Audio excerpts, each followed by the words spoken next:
Good morning and welcome to Morning Moments. I am so glad that you came and joined us today. I have a media consultant, co-founder of Dove Foundation, and I'm sure he'll talk about that.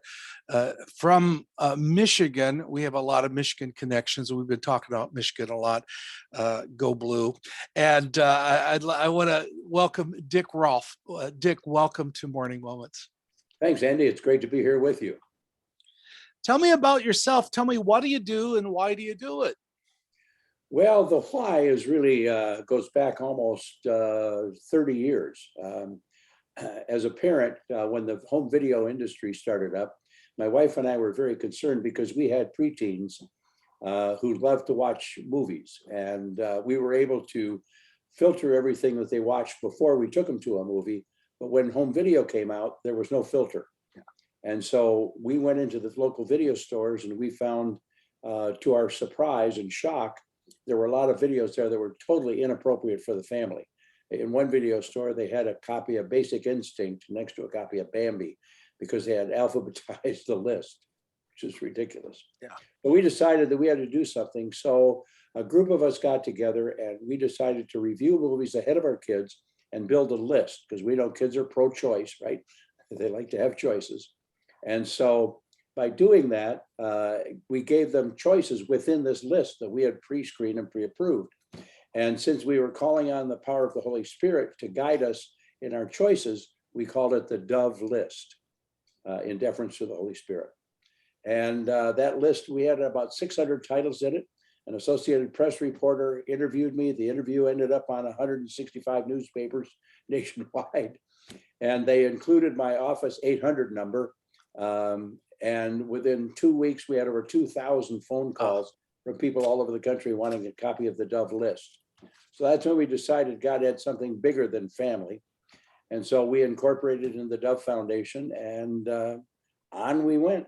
I had never been in Hollywood a day in my life, and I was invited to go there and receive an award that I didn't even understand how I had qualified for.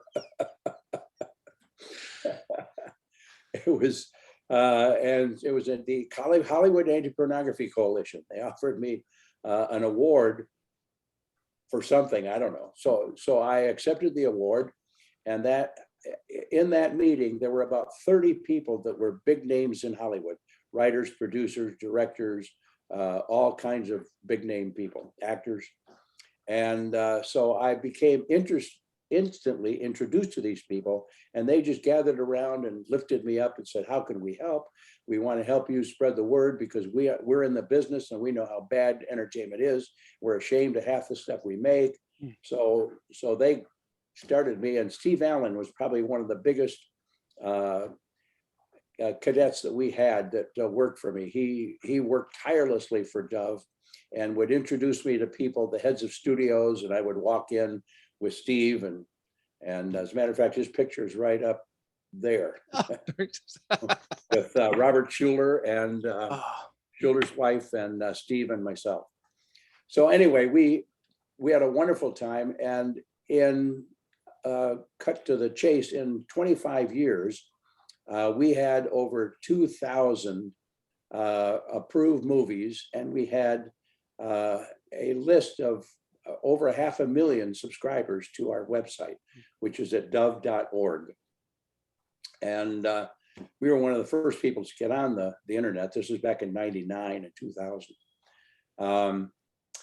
But then my wife became ill, and so I had to curtail my travel because I was going every other week for 4 to 5 days from Grand Rapids, Michigan to Hollywood, California. Jeez. And boy, are my arms tired, right? So anyway, I had to slow down and turn the reins over to someone else. And when you're in a nonprofit, you know, the old saying is, I run a nonprofit, I'm not a prophet, and I've never made a profit. And that was certainly true in this case. So when I turned the reins over to this new administrator, I didn't know what I was going to do for income.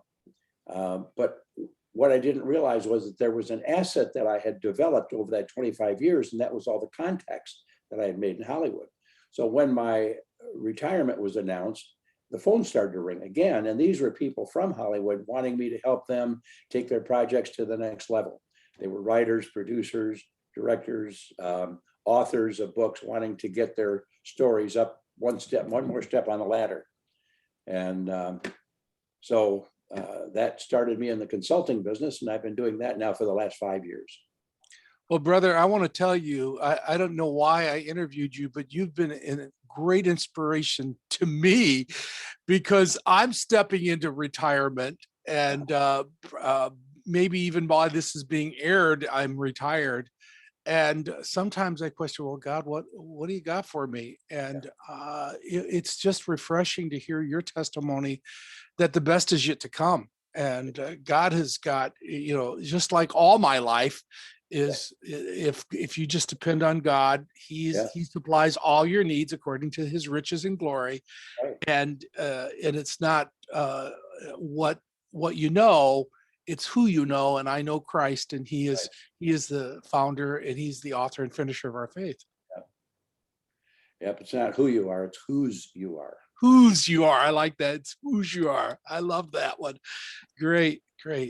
So it's wonderful to hear that God is continuing to use you.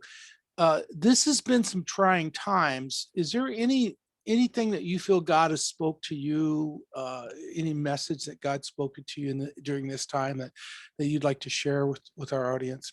Well, there are a couple of things that have happened recently to me that have really kind of been signals, I believe, from God for me to kind of focus in a particular direction. For some reason, only God can explain, and I'm going to ask him when I get up there. I'm getting calls and clients who are developing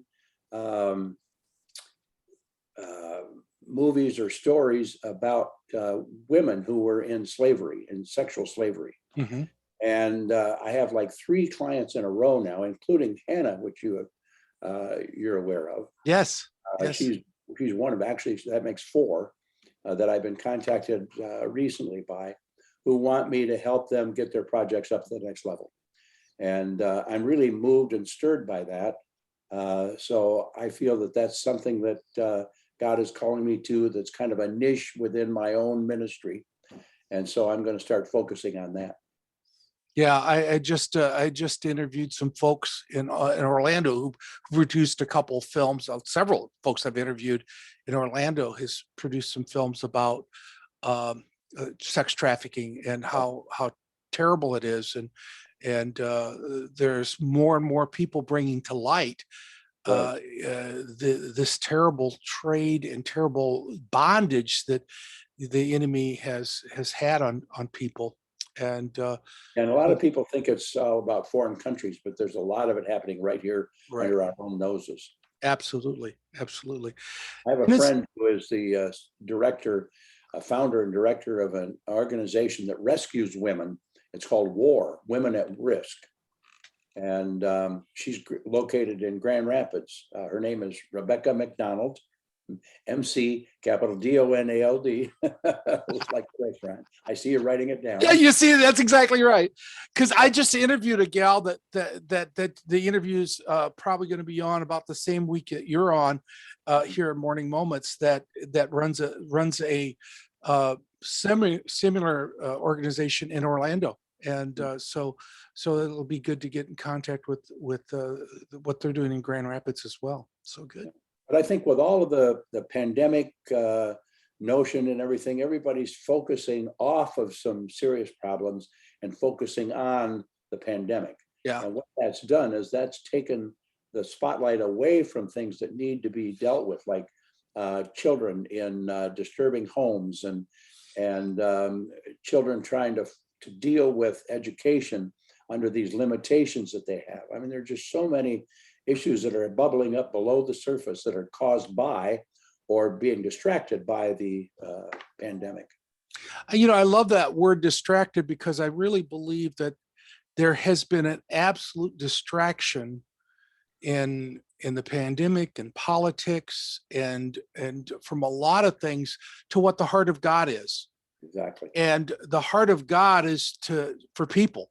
And when people are being treated so so bad, and so much abuse and so much terrible things that's happening to our world, we get so distracted by things that's not near as important to God as it is to some people's agenda. And I think we really need to get back to what the heart of God is. Yeah, I think the word is thy will be done, not my will be done. Absolutely. Absolutely.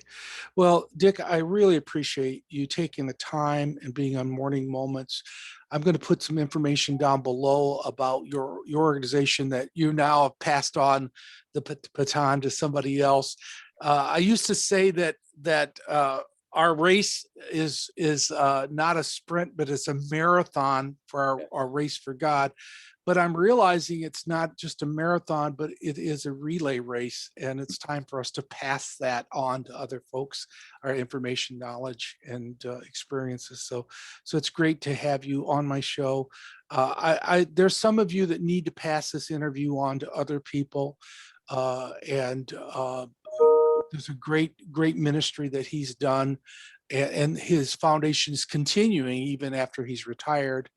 Actually, I don't mean to interrupt, Andrew, but there is another element of our ministry now. It's called dovechannel.com. Oh, great. Great. Basically, it's Netflix for the family. Oh, great.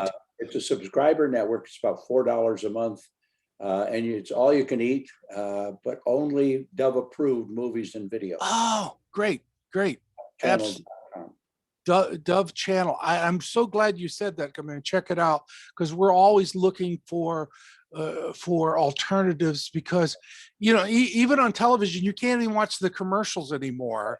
And I'm embarrassed if my grandkids are in the room with commercials on, not just the show. And so it's so great to have something that is faith-based and family friendly, and that's very important. Thank you. I'm going to put that link down below in the comment section as well. Well, thank you so much, Dick, for joining us. Thank you for joining us for Morning Moments. Keep Dick in prayer because the best is yet to come for him, and God's got some great plans for him as well. And keep coming back for some more Morning Moments, and may God bless you.